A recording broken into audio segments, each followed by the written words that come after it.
외모정병이란 말 자체가 여성들이 만든 단어이듯 남자들 사이에선 이런 단어가 있는지도 몰랐던 사람들이 많습니다. 그 말인즉슨 남성이 여성에 비해서 외모와 관련된 자격지심에 둔감하다는 뜻이기도 하겠죠. 하지만 요즘은 다릅니다. 한국의 가장 유명한 외모 만화 외모지상주의의 주인공이 남자 주인공이며 초반부에 뚱뚱하고 못생긴 주인공이 키가 크고 몸 좋고 잘생긴 남자로 몸이 바뀌었을 때 그로 인한 배우의 차이가 나오는 장면은 흡입력이 대단했죠. 초반부에만 이런 내용이 나오고 일찍 맞짱 초능력물이 되긴 했습니다만은 외모지상주의가 연재되기 시작한 2014년에도 이미 못생긴 남자와 잘생긴 남자의 대우 차이가 얼마나 극렬한지에 대해서 관심이 있었다는 거죠. 전세계 20대들이 자학적인 세계관을 학습하고 밈처럼 재생산하고 있는 아름다운 대한민국. 조금 더 날 것을 보여드리자면 한국에선 DC 인사이드에서 등장한 성욕 부산물 같은 만화가 남자의 외모정병을 보여줍니다. 지난번에 패배주의의 예시로 든 작품이긴 하지만 그 패배감의 근원으로 외모를 당당하게 들고 왔다는 점이 괄목할 만한 부분이죠. 물론 영범이는 잘생긴 건 아니지만 똑똑하다 라고 되어 있기 때문에 이 만화가 외모만을 이야기하는 건 아니다 라고 보이기도 하지만 영범이는 말 그대로 잘생긴 건 아닌 수준이지 못생겼다고 하기도 좀 애매한 그림으로 묘사되어 있고 주인공은 누가 와도 못생기게 묘사되어 있다는 점을 보면 이 만화에서 느껴지는 강렬한 욕망은 영범이처럼 똑똑해지고 싶다가 아니라 잘생겨지고 싶다임은 확실합니다. 혹은 뭐 대놓고 계급도처럼 표시도 되죠. 누구나 빛나고 아름다울 수는 없기 때문에 가장 밑바닥을 깔고 있는 사람이 필요한데 그게 우리의 주인공이 되어야 하는 거라고. 이 역시 반어적으로 표현한 강렬한 욕망입니다. 맨 위에 군림하는 존재에 대한 강렬한 욕망. 반대로 그런 존재가 자신이 되지 못함을 강렬하게 한탄하는 패배감이 작품의 주제이죠. 그리고 그 패배감의 근원으로 별 볼 일 없는 남녀가 만든 성욕 부산물, 즉 부모라는 선천성을 지목하는 것으로 보아 나는 이런 열등감을 오히려 자양분으로 삼아 선천적인 것을 극복하고 말 테야 라는 극복이 서사와는 100억 광년 떨어진 나는 왜 이 모양 이 꼴로 태어나서 인생이 망했을까 절망과 패배를 즐기는 서사임을 알 수 있습니다. 이렇게 보니까 여성의 서사인 외모정병 서사랑 놀랍도록 닮아있죠. 외모가 못생긴 여자가 나는 외모 말고 다른 걸 가꿀 거야 이런 식으로 외모에 대한 열등감을 자양분 삼아서 성장형 스토리를 펼쳐나가는 것은 외모정병 스토리라고 볼 수 없죠. 이런 면에서 봤을 때 단어로 널리 공유만 안 되었을 뿐이지 외모정병이라는 주제는 남성들 사이에서도 이미 충분히 공유되고 있는 것으로 보입니다. 비단 한국만의 문제일까요? 가까운 나라 일본을 봅시다. 최근이라기엔 거의 2년 가까이 된 것 같긴 한데 일본에서는 약자 남성론이라는 내용이 유행했었습니다. 도태담론과 비슷하게 선천적인 것을 원인으로 삼는 이야기인데요. 내용은 대부분 약자 남성이란 것이 어떻게 사회에서 소외되고 이해받지 못하는가에 대한 이야기예요. 한국의 도태담론과 일본의 약자 남성론의 눈에 띄는 차이를 말하자면 한국의 도태담론은 비교군을 차은우 정도의 알파밀로 잡고 있는 반면 일본의 약자 남성론은 그 정도의 상위 커스트와는 비교할 생각도 않고 오히려 절대 다수의 평범한 사람이 얼마나 폭력적인지에 대해서 이야기하고 있다는 점이라고 생각합니다. 남초 사이트에서 흔하게 나오는 갈드컵이 차은우를 얼마나 너프시켜야 한넝쿨이 비빌 수 있는가에 대한 각축전이 일어나는 반면 약자 남성론에서는 자신과 일견 처지가 비슷해 보이는 똑같은 한부모 가정이어도 어떻게 차이가 나는지 평범한 남자여도 가정환경이 좋은 사람과 나쁜 사람은 어떻게 성장의 차이가 있는지 주목을 하고 꾸준히 나오는 대사인 네가 못 피는 건 그저 노력 부족이잖아 라는 대사로 이 담론의 본질을 알 수 있죠. 약자 남성론은 영화 조커와 가까운 내용입니다. 대다수의 평범한 사람들이 얼마나 타인에게 무관심하고 무례하며 타인을 헐뜯고 비웃기를 좋아하는지를 말하고 있죠. 그런 만큼 평범한 인간들이 헐뜯을 만한 대상, 왠지 마음 놓고 공격해도 아무런 죄책감이 없을 것 같은 대상, 그것이 바로 전 국민의 욕바지 약자 남성이며 약자 남성의 사연, 고통 따윈 아무도 공감해주지 않는다는 얘기죠. 물론 다수의 냉대와 무관심을 포커싱한 담론이지만 그것의 피해자인 약자 남성을 묘사할 때 외모에 대한 부분이 기본으로 깔려있는 것이 흥미롭습니다. 특히 되게 잔인하다고 느꼈던 부분이 사회의 평범한 사람들이 의뢰할 법한 이야기, 이런 범죄자들은 이상하게 동안인 놈들이 많네, 사회에서 고생한 걸 안 해봤다는 느낌, 거기에 대한 이유를 설명해주는 부분이 있습니다. 원래 발달장애가 있으면 동안이 많고 부모에게 감정을 드러내면 안 되는 환경인 아이들은 표정 발달이 되지 않아서 얼굴 발달이 되지 않고 가정 형편이 안 좋으면 외모도 건드리기 쉽지 않다고요.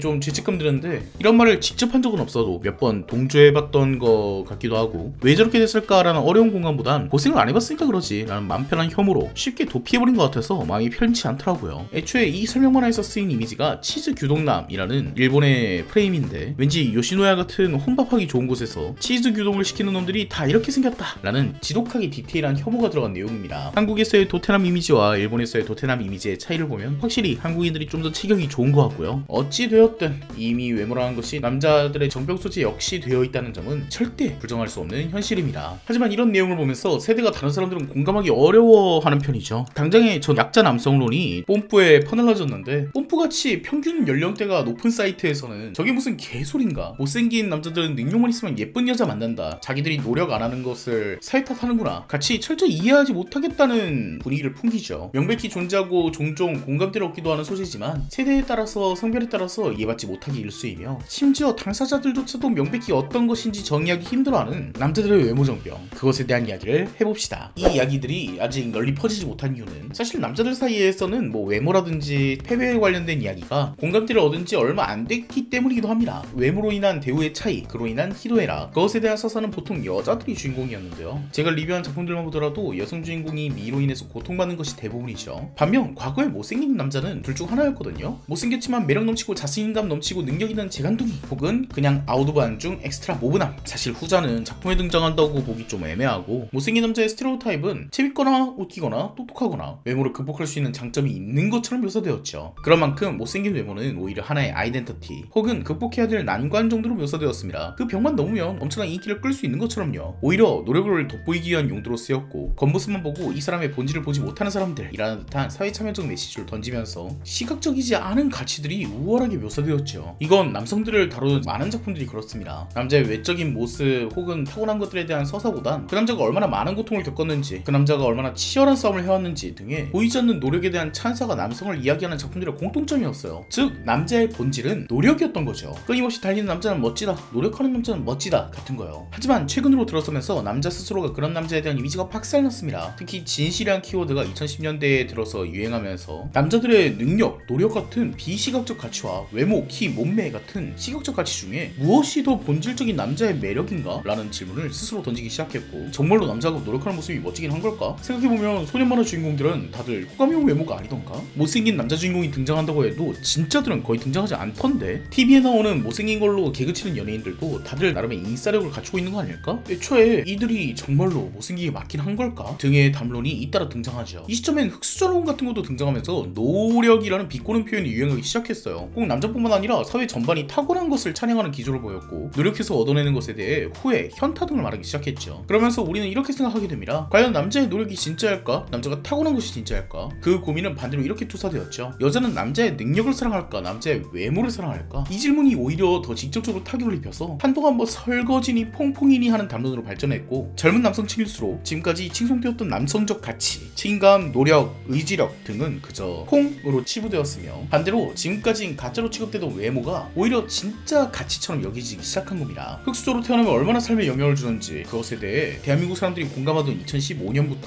못생기가 태어나면 얼마나 삶에 영향을 주는지 역시 남자들이 서서히 공감하기 시작한 겁니다. 오히려 외모야말로 더 진짜, 더 본능적인 가치요, 유전적, 선천적 매력만이 이 사회의 입장권이라도 된 양 느끼기 시작했고, 능력 같은 소리는 믿지도 않게 되었습니다. 잘생기고 키 큰 게 능력이라고 생각한 것이죠. 못생긴 남자도 할 수 있다 라는 서사보단 그럼 못생기고 할 수 없었던 남자는 세상에 보이지도 않았던 거네 라고 느끼는 아무것도 갖지 못한 듯한 박탈감이 수면 위로 올라오기 시작했어요. 이런 감각을 남자들이 최근에 들어서야 이제서야 느꼈다는 점에 놀랄 여성분도 많을 겁니다. 남자들이 잘생기고 키가 큰 것이 사회에 대한 입장권처럼 느끼기 시작한 박탈감을 여성들은 모든 날 모든 순간 느꼈으니까요. 이 짓도 사실 붉은 여왕 효과라서 모든 사람들이 외모를 가꾸기 시작하면 나도 같이 뛰어야 되는 지옥의 레이스. 여성들은 오히려 남자들이 가짜라고 느꼈던 그 서사들을 못내 부러워하는 모양새를 보이기도 했습니다. 못생기고 능력 없는 남캐는 왜 보이지도 않냐 라는 이야기에 비웃음을 날렸죠. 못생기고 능력 없는 남캐는 고사하고 못생기고 능력 있는 여캐조차 안 나오는 세상인데, 오히려 이야기 속에서 남자들은 외모와 상관없이 긍정받는 경험을 다 같이 공유할 수 있었기 때문에 그것이 실제로 거짓말이든 뭐 허울조 위로에 불과하든 그런 서사가 소비될 수 있었다는 것 자체로 남자들이 외모와 관련해서 여자들보다 훨씬 부담을 덜 느낀다고 생각했을 겁니다. 실제로 그렇기도 하고요. 그것을 거짓말이고 느낄 수 있다는 건 다행입니다. 여성들에겐 그런 거짓말을 해주는 사람이 없었으니까요. 못생긴 사람들은 이미 서류 탈락인 사회에서 여성들의 외모는 애시당초 능력보다 절대 우위였습니다. 예쁜 여자는 고시성관왕이란 말은 예쁜 여자를 칭송하는 말인 동시에 진짜 여자 고시성관왕을 한없이 내리치는 말이기도 했죠. 우린 네 능력 따위 중요하지 않다 라고 선언하는 셈이었으니까요. 그렇기 때문에 여성들은 너무 당연하게도 외모정병을 거의 모든 사람들이 공유하고 있죠. 꼭 능력과 비교하지 않더라도 순수하게 외모는 사랑받을 자격이요, 자기 존재의 가치와 직결됩니다. 신데렐라는 처음부터 예뻐요. 그저 가난해서 무도회장에 갈 기회가 없었을 뿐입니다. 왕자 눈에 한번 들어오기만 하면 신데렐라는 공주가 됩니다. 아무것도 하지 않았는데 말이죠. 바보 온달은 다릅니다. 바보 온달은 그리 못생겼다는 얘기는 없습니다만, 평강공주는 바보 온달을 왕자로 바로 만들어주는 게 아니라 공부시키고 씻기고 떼벗겨서 멋지고 능력 있는 남자로 만들어줍니다. 여성의 작품들에서 왕자님은 그저 여자를 간택만 해도 공주로 만들어줄 수 있는 반면, 남자는 어떻게 되든 능력을 인정받아야 됩니다. 그래야 왕의 부마가 될 수 있죠. 똑같은 상승원 신드롬이지만 성별이 반대로 연출된 것만으로 이 사회에서 우리가 무엇을 요구하는지 알 수 있습니다. 남성에게는 비교적 다양한 분야에서의 증명을, 여성에게는 단 하나의 증명만을 원하죠. 어느 쪽이 더 잔혹한가에 대한 이야기는 사연은 아닙니다. 온달이 더 힘든 서사일 수도 있어요. 공주한테만 인정받으면 되는 게 아니라 능력을 길러야만 하는 남자의 굴레가 더 힘든지, 딱히 나에게 능력을 요구하진 않더라도 아름답기만 해라 라는 압박이 더 힘든지는 또 모를 일이죠. 우리는 서로가 되어본 적이 없으니까. 하지만 단순히 외모만 놓고 보았을 때 외모로 인해 정신이 흔들리는 경험은 여성에게 더 흔할 것이라고 유추할 수는 있겠죠. 반면 그런 만큼 이 세계에 대한 적응력이 남자들보다 뛰어난 면모도 있습니다. 이게 남자들이 보면 상당히 기괴한데요. 소위 뭐 공감과 이해, 연대, 부둥부둥 이런 문화가 지금 와서 생각하면 외모 정병을 모두가 다 같이 느끼기 때문에 아주 예쁜 사람부터 아주 못생긴 사람까지 모든 사람들이 그걸 느끼기 때문에 굳이 못생긴 사람을 찝어서 싸우진 않는 것으로 보입니다. 인간은 원래 못생긴 사람을 짚어서 놀리진 않잖아요 라는 것은 뭐 사실 현실의 이야기고, 인터넷에서야 뭐 고아부터 혼혈까지 뭐 전부 놀리는데 못생긴 거라고 못 놀릴 이유가 뭐 있겠어요. 하지만 이쪽 커뮤니티에서는 아주 톡식한 어떤 사이트들이 아니고서야 못생겼다거나 뚱뚱하다거나 같은 여자 입장에서는 괴롭히는 경우는 드뭅니다. 오히려 남자들이 기괴하다고 생각하는 부둥부둥해주는 문화로 대응하죠. 뚱뚱한 연예인 댓글창에서 언니 이뻐요 해주는 바로 그 사람들, 여시 댓글에서 호들갑을 떨어주는 바로 이 친구들. 남자들은 이들을 보고 비웃고 조롱하고 과연 저게 진심이겠어 라면서 조리돌림을 하지만 당연히 그게 진심이 아니더라도, 자기가 뚱뚱하지 않아도 못생기지 않더라도 여자라면 어느 정도는 겪어버리고 마는 외모정병을 굳이 자극하지 않게 그 타격감을 잘 분산시켜주는 것이죠. 물론 간접적으로 봤을 때야 여성들 스스로가 외모 경쟁을 하기 때문에 서로가 서로를 짓밟는 그림일 수도 있겠지만, 그런 만큼 굳이 서로의 신경을 거스르지 않는 생활의 지혜가 느껴지는 부분입니다. 반면 남자들 역시 외모정병을 겪고 있는 시대라지만 외모의 중요성을 실감했을 뿐 여성들의 그것과의 차이는 여전히 남아있습니다. 대표적으로 남자들은 아직까지 외모에 대한 열등감을 보편적으로 느끼진 않는다는 거죠. 90% 아니 거의 모든 여자들이 보편적으로 외모에 대한 크고 작은 열등감을 느끼는 반면 남자들은 아직까진 뭐 한 50% 전후로 보입니다. 외모를 다른 걸로 커버하면 안 되나? 라는 얘기랑 못생기면 애초에 커버가 안 된다니까? 라고 하는 얘기가 치열하게 다투는 모습을 보면 아직까지는 서로 쌈박질하는 모습이라고 생각할 수 있겠죠. 잘생긴 남자는 외모 갖고 열등감을 느낄 일이 없고, 예쁜 여자가 피할 수 없는 나이 문제로 외모정병을 피할 수 없는 것과는 또 다르죠. 외모를 아예 신경 쓰지 않는 남자들도 여전히 많으니